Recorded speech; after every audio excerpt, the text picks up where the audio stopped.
Pernikahan yang tak diinginkan. Bab 338. Aku ingatkan sekali lagi, kamu harus berhati-hati. Sama siapapun. Termasuk orang yang paling kamu percaya. Di medan seperti ini, kita gak pernah tahu yang mana teman, dan yang mana musuh dalam selimut. Davian menatapnya dalam-dalam, lalu mengangguk. Aku mengerti. Terima kasih, Mir. Kamu satu-satunya yang bikin aku kuat sampai sejauh ini. Emir tersenyum kecil. Kita berdua sama-sama ingin kebenaran, bukan? Davian hanya menatap kosong ke depan, seakan pikirannya masih belum benar-benar kembali dari pusaran tekanan yang menyesakkan dada. Namun, suara Emir yang tenang dan penuh keyakinan seperti angin sejuk yang menyusup ke dalam kekacauan batinnya. Sekarang kamu istirahat, ujar Emir sembari menepuk lembut pundak sahabatnya, suaranya mantap, penuh ketegasan yang bersahabat. Karena besok kita akan memberikan kejutan luar biasa. Davian menoleh perlahan. Tatapannya masih redup, tetapi senyum kecil mulai tercipta di sudut bibirnya. Ada secercah semangat yang kembali menyala. Kejutan. Ya, besok akan jadi awal dari babak yang berbeda. Babak di mana kebenaran mulai menunjukkan wajahnya yang sebenarnya, tak lagi bersembunyi di balik bayang-bayang. Dia mengangguk pelan, dan segera berbaring di atas ranjangnya. Namun pandangan Davian justru mengarah ke langit-langit asrama, pikirannya cukup berisik memikirkan Nadia. Mengingat semua tentang Nadia. Wanita itu senagat baik, itu sebabnya dia mempercayakan Siva saat pertama kali menginjakkan kaki di Mesir. Sikapnya pun tak ada yang aneh. Mir, apa kamu yakin dengan tulisan Nadia mirip dengan surat misterius yang menjebak para korban? Tanya Davian tiba-tiba, dia pun kembali terbangun dari posisinya berbaring dan menatap Emir di atas ranjangnya. Emir yang sudah berbaring pun, kembali duduk dan berkata, aku yakin sekali, Dav. Gaya tulisannya sama. 11. Ebavian Megela Hapas Betat. Aku ingin tidak percaya, tapi kepalaku berisik sekali mengingat bagaimana awal aku menitipkan Siva pada Nadia. Dia welcome banget. Davian mengusap wajahnya serta rambutnya dengan gusar. Emir memandangi wajah sahabatnya yang kini diliputi resah. Malam yang semestinya jadi waktu istirahat, kini berubah jadi ladang pertanyaan dan kemungkinan. Lampu kamar asrama yang hanya menyala redup menambah kesan kelabu pada percakapan mereka. Aku tahu itu berat, Dav, ujar Emir pelan. Tapi kita tidak bisa menutup mata hanya karena merasa mengenal seseorang. Dunia ini penuh topeng, dan beberapa dari mereka tahu cara tersenyum sambil menyembunyikan belati. Davian menunduk. Suara Emir menamparkan pikirannya. Jujur, dia tidak ingin Nadia terlibat. Namun, serpihan kejadian yang berserakan di belakang hari seakan mulai tersusun menjadi pola, terlalu rapi, dan terlalu kebetulan. Bayangkan, Mir. Suara Davian terdengar nyaris berbisik.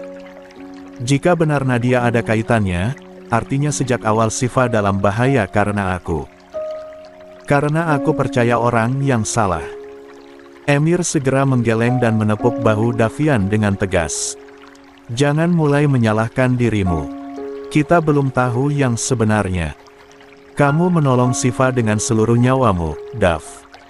Kalaupun benar Nadia terlibat, itu bukan kesalahanmu. Itu tipu daya yang merelka rancang dengan rapi. Davian terdiam. Dia kembali merebahkan tubuhnya di ranjang, namun matanya masih menatap langit-langit kosong. Kepalanya berputar, ingatannya kembali ke momen saat Siva dengan polosnya berkata, aku nyaman, karena Nadia perempuan. Aku percaya padanya. Dan kini kenyamanan itu dipertanyakan. Aku akan selidiki lebih jauh tentang dia, Mir. Tapi diam-diam. Aku butuh bukti, bukan asumsi, kata Davian akhirnya, suaranya rendah tapi mantap. Emir mengangguk. Kalau kamu butuh bantuan, aku selalu di belakangmu. Davian melirik Emir dan tersenyum tipis. Besok, kita mulai langkah baru. Dan aku harap, kebenaran bukan berasal dari pengkhianatan yang paling dekat. Pagi menjelang dengan langit Kairo yang diselimuti kabut tipis. Di balik keramaian kampus, langkah-langkah Davian dan Emir nyaris tak terdengar. Mereka tak saling bicara selama perjalanan menuju gedung fakultas, namun pikiran keduanya sama, hari ini mereka menyibak tabir, dan mungkin akan kehilangan kepercayaan yang sudah dibangun bertahun-tahun. Davian berhenti di depan ruang sekretariat organisasi kampus. Tangannya gemetar saat hendak membuka pintu. Aku masih berharap ini cuma kesalahpahaman, Mir, gumamnya lirih. Tapi kamu juga tahu, harapan tidak menghapus fakta, timpal Emir dengan mata tajam. Begitu pintu terbuka, ruangan itu tampak sepi, hanya ada rak-rak penuh map dokumentasi dan papan tulis yang sudah memudar tinta spidolnya. Emir segera menuju rak paling kanan, tempat di mana dokumentasi kegiatan organisasi disimpan selama 2 tahun terakhir. Mereka mencari lembar absensi, catatan internal, hingga proposal kegiatan. Davian menarik satu map lusuh, membuka halaman demi halaman, hingga jarinya berhenti pada sebuah surat undangan kegiatan tahun pertama mereka di kampus. 12. Tulisan tangan. Rapi, miring sedikit ke kanan. Sangat mirip dengan surat yang menjebak korban pertama. Ini tulisan yang sama, desis Davian. Lihat hurufnya, sama persis seperti catatan yang diterima Rugaya. Emir menyipitkan mata, mengamati detailnya. Dan ini sudah pasti ditulis oleh sekretaris organisasi waktu itu, Nadia. Davian menatap kosong ke arah map yang masih terbuka di tangannya. Matanya bergetar, seolah sedang menahan sesuatu yang lebih dalam dari sekadar keraguan. Ada luka yang belum sembuh, dan sekarang tercabik oleh kemungkinan pengkhianatan dari seseorang yang dia anggap sahabat. Mir, aku yakin ini bukan Nadia. Ini bukan tulisan Nadia, ucapnya lirih, seakan berbicara lebih kepada dirinya sendiri ketimbang kepada Emir.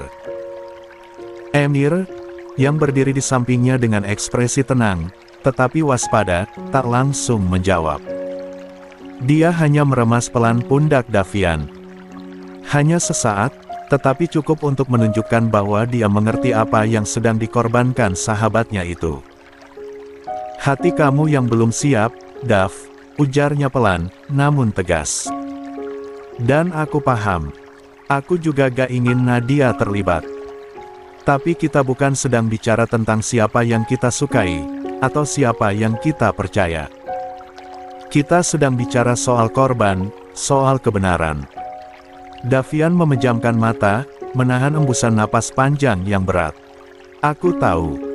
Tapi selama belum ada bukti pasti, aku gak mau menghakimi. Bahkan jika semuanya mengarah padanya. Tapi kamu harus siap kalau akhirnya semua bukti membawa nama dia. Lanjut Emir.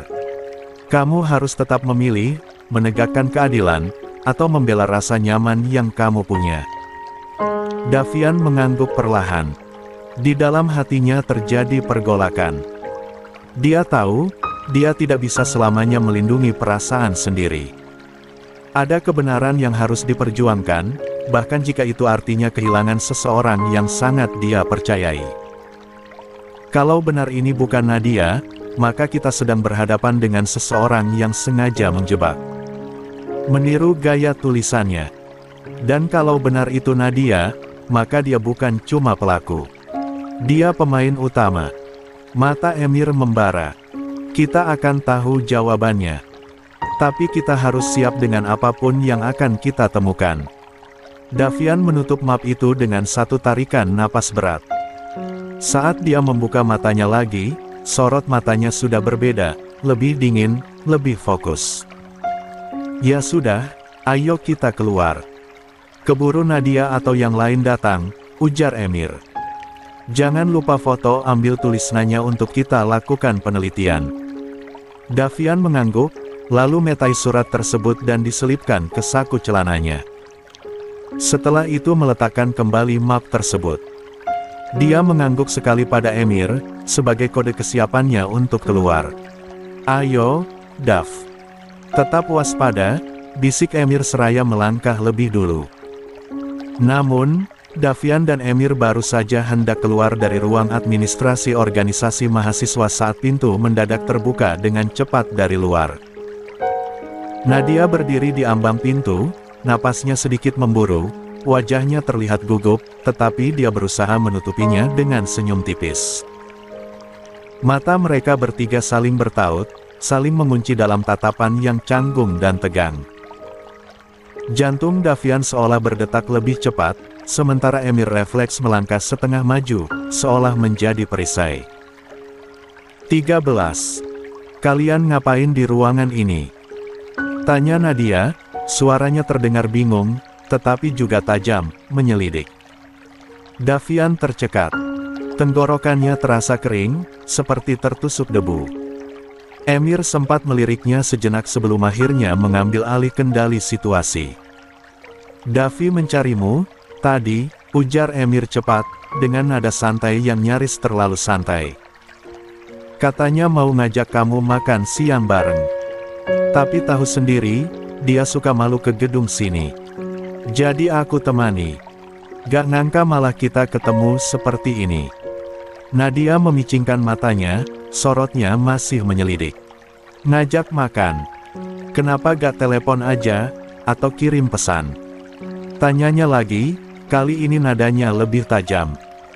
Dia menatap Emir, lalu Davian yang hanya berdiri kaku seperti batu. Emir terpaksa memutar otak dengan cepat. Detik itu juga dia tahu, kesalahan kecil bisa membuka celah yang fatal.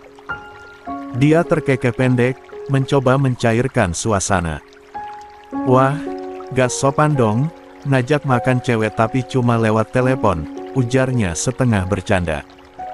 Davi orangnya masih old school, tahu. Kalau bisa ketemu langsung, kenapa harus lewat layar? Davian hanya bisa tertunduk sedikit, mengangguk tanpa suara, seperti mengamini ucapan Emir walau tak sanggup menambah satu kata pun. Namun, Nadia masih menyipitkan mata, seperti masih berusaha membaca kejujuran dari raut wajah keduanya. Tangannya menggenggam ponsel di samping tubuhnya, dan matanya sempat melirik ke dalam ruangan, seakan mencari sesuatu yang mungkin luput dari pengawasan. Oh, jawab Nadia akhirnya, datar. Aku tadi juga cuma mau ambil buku catatan. Tapi kamu belum jawab, Dav, katanya tiba-tiba beralih ke Davian. Kamu mencariku. Davian mengangguk, meski gerakannya nyaris tak terlihat. Iya, cuma mau diskusi soal penelitian akhir, mau sekali ngajak makan. Tapi sepertinya kamu juga sibuk. Bisa kapan-kapan, ucap Davian gugup. Senyum Nadia kembali muncul, kali ini lebih tipis dan penuh misteri. Makan? Ya, Nada suaranya seolah penuh pertimbangan, namun sebelum kalimat itu sempat berlanjut, tiba-tiba ponsel Davian berdering nyaring, memotong suasana yang sejak tadi sudah dipenuhi ketegangan samar. Davian refleks merogoh saku celananya, namun sebuah kertas kecil yang dia selipkan tadi ikut meluncur jatuh ke lantai, melayang seperti duri yang lepas dari tempat persembunyian. Waktu seolah melambat. Semua mata tertuju pada kertas itu. Nadia sempat memiringkan kepala sedikit, mencoba melihat isinya, namun sebelum pandangannya jelas, Emir dengan cepat menunduk dan mengambilnya. Gerakannya begitu cepat, nyaris seperti refleks bertahan hidup. Dia menyelipkan kertas itu ke saku jaketnya dengan rakan tenang tetapi tegas, lalu tersenyum pada Nadia. Ups. Cuma suara cinta dari seseorang untuk Davi, hehehe, katanya cepat. Namun tatapan Nadia sudah berubah. Matanya menyipit, bukan curiga, tetapi penuh tanda tanya yang tak dia ucapkan. Sementara itu, Davian menatap layar ponselnya. Nama yang muncul membuat napasnya tercekat. Alea. Wanita yang dia cintai, dan sempat menghilang, dan kini menghubunginya. 14. Benarkah Alea Hegi hubunginya? Gumamnya Kaku di dalam hati. 15. Davian menarik napas panjang, dadanya terasa sesak seperti baru saja ditusuk kenangan yang datang tanpa aba-aba. Suara Alea di seberang telepon itu menembus dinding hatinya yang selama ini dia paksa untuk tetap tegar. Udah lama, ya, kita gak ngobrol. Apa kamu baik-baik saja? Tanya Alea, lembut namun menghujam tepat di dada. Jantung Davian mencelus. Ucapan itu seperti pisau tipis yang menyayat perlahan. Dia ingin menjawab, ingin sekali berkata bahwa sejak hari Alea menghilang tanpa kabar, sejak suara itu tak lagi menyapa tiap malam, dia tidak pernah benar-benar baik. Namun, bibirnya keluh. Dan dalam jeda sunyi itu, Alea kembali berbicara, seperti menyadari bahwa diam Davian menyimpan ribuan emosi yang tertahan. Aku sudah diterima jadi dokter resmi di rumah sakit swasta, Dav, ucapnya dengan nada bangga namun hati-hati. Entah kenapa, hari ini, tiba-tiba aja aku keingat kamu. Jadi, aku telepon. Apa aku mengganggumu? Davian refleks menggeleng, meski tahu Alea tak bisa melihat. Tenggorokannya tercekat, tetapi suara itu akhirnya pecah juga. Gak, kamu gak mengganggu. Aku merindukanmu, Al. Lirihnya, seperti bisikan doa yang selama ini hanya dia simpan dalam diam. Hening menyelinap beberapa detik, sebelum suara Alea kembali terdengar, sedikit bergetar, namun tetap menguatkan. Kamu di Singapura sehat, kan? Tanya Davian cepat, ingin mengalihkan gejolak di dadanya. Alhamdulillah, sehat, Dav, jawab Alea, lembut. Maaf ya, sempat menghilang. Davian sontak memejamkan mata, menggigit pelan bibir bawahnya untuk menahan emosi yang hampir tumpah. Setelah kamu pergi, semuanya jadi gak karuan. Tapi aku bersyukur kamu baik-baik saja, gumamnya. Aku gak pernah berniat pergi selamanya, Dav, jawab Alea. Aku cuma perlu waktu. Namun, belum sempat Davian menjawab perkataan Alea yang mulai terdengar sendu, tiba-tiba keheningan itu terpecah. Dav, kamu jadi ajak aku makan gak? Suara Nadia meluncur dari belakang, disertai langkah cepat dan nada ringan yang tidak tahu telah memecah percakapan yang menggantung. Davian sontak menoleh. Gerak refleks yang memperlihatkan keterkejutannya dengan sangat jelas. Wajahnya seketika memucat. Tangannya masih menggenggam ponsel, dan suara Alea di seberang sana langsung menghilang, terdiam, seolah juga ikut mendengar sapaan itu. Sementara Nadia berdiri tidak jauh dari mereka, dengan ekspresi penasaran dan seulas senyum yang entah kenapa membuat situasi semakin janggal. Davian mencoba tersenyum canggung. Iya, jadi, nak. Tapi, bentar ya, aku bicara dulu sama terhenti. Bibirnya terbuka, tetapi tak ada kata yang bisa keluar. Dia bingung, menyebut Alea sebagai apa? Mantan, teman lama, wanita yang tak pernah sempat dia miliki. Davian, 16. Nadia menaikkan sebelah alis. Siapa? Tanyanya pelan, nada suaranya tenang, tetapi matanya menyelidik. Namun sebelum Davian sempat menjawab, suara lembut di ujung telepon memotong dengan pelan, dan menyakitkan. Dav, sepertinya kamu sibuk. Gak apa-apa, aku paham. Ada jeda sebentar, dan jeda itu terdengar seperti luka. Aku pamit, ya. Assalamualaikum. Klik. Sambungan terputus. Davian hanya bisa mematung. Dia menatap layar ponsel yang kini hanya menampilkan ikon panggilan berakhir. Tangannya lemas, napasnya pun berat. Alea menghilang lagi. Untuk kedua kalinya, dan dia tak bisa menghentikannya. Dav, kamu kenapa? Tanya Nadia perlahan, kali ini lebih serius. Namun, tak ada jawaban dari lelaki itu. Hanya diam, membeku dalam detik yang terasa lebih dingin dari sebelumnya. Dav, Panggil Nadia lagi, kali ini lebih dekat. Kamu kenapa?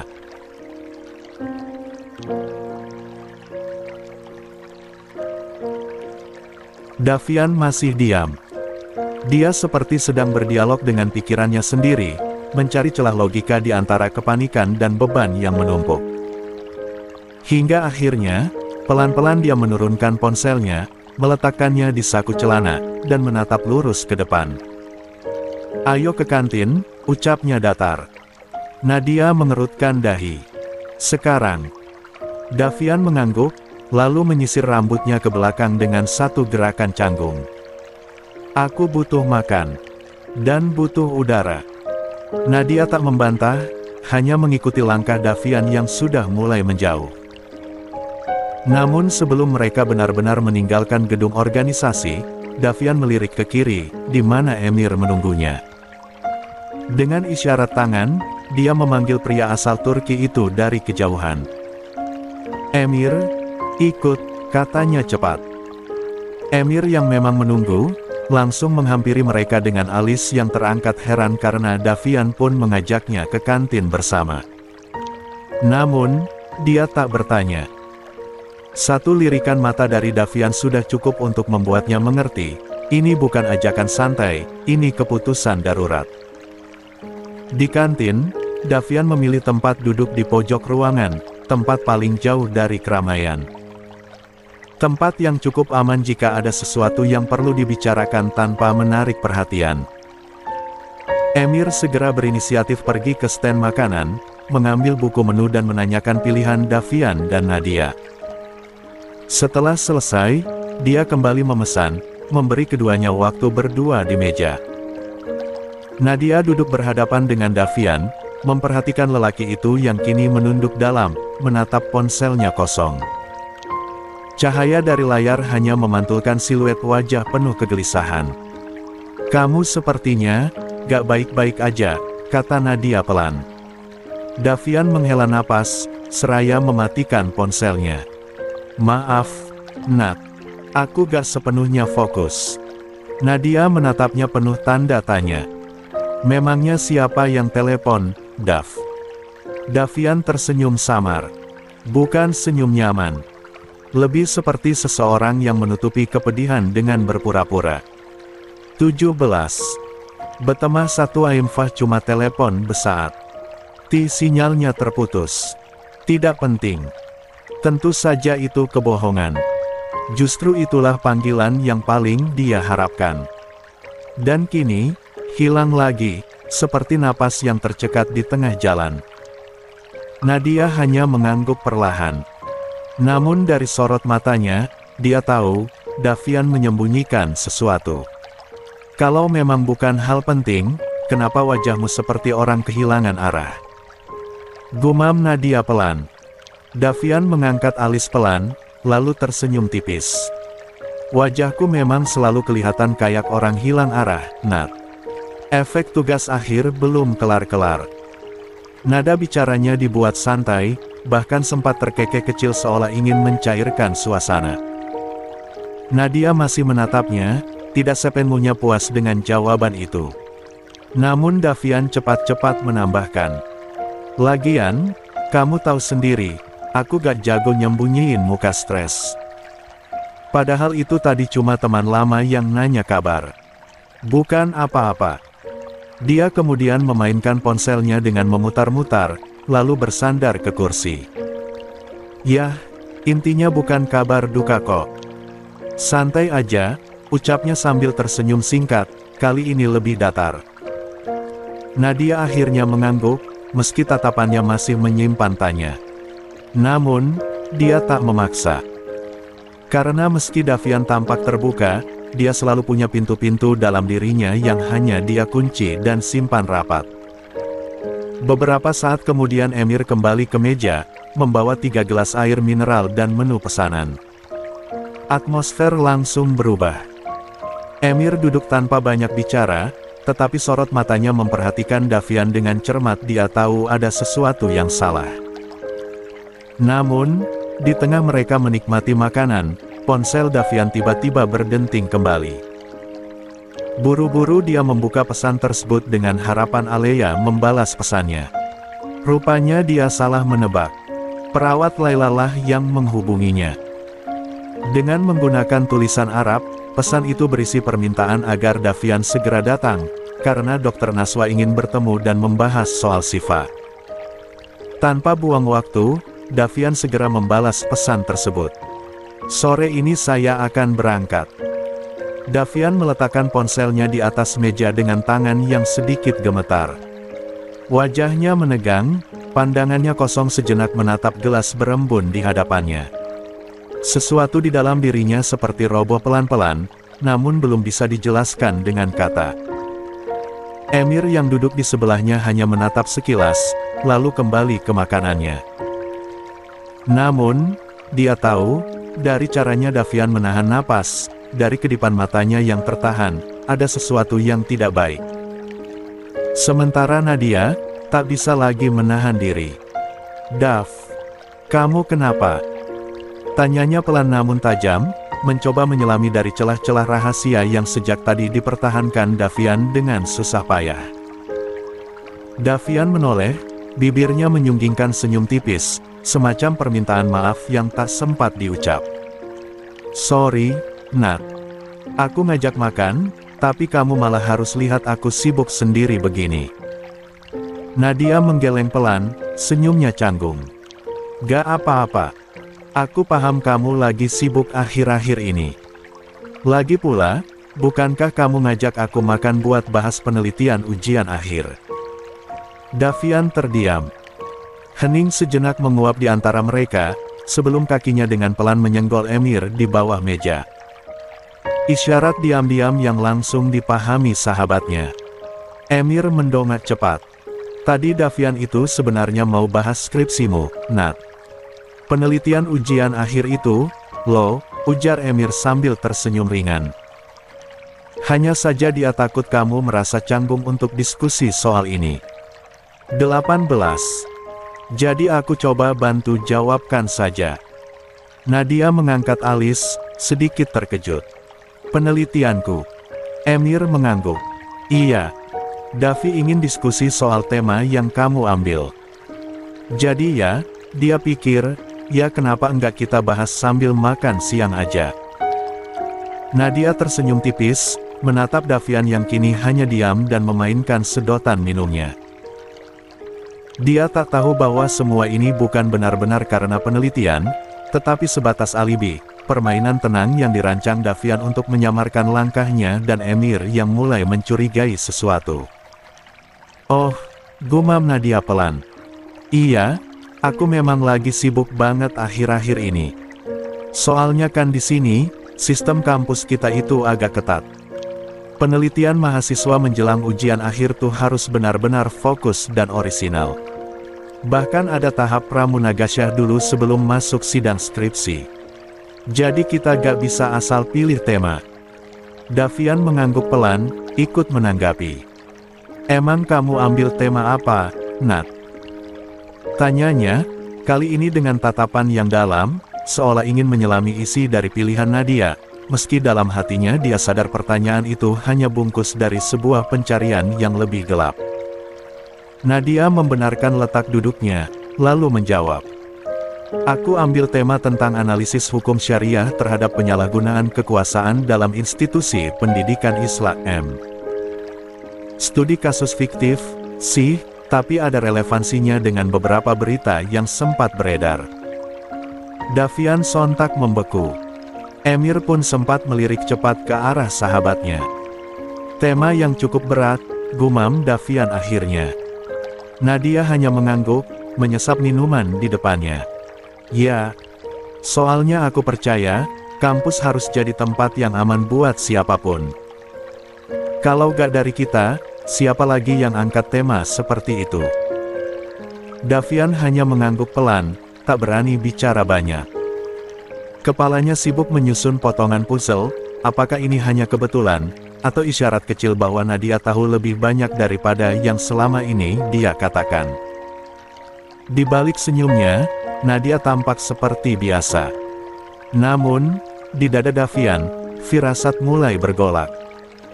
Entah karena tema itu terlalu dekat dengan kasus Syifa, atau karena semakin hari, Nadia justru terasa semakin jauh dari sosok yang dulu dia percayai sepenuhnya.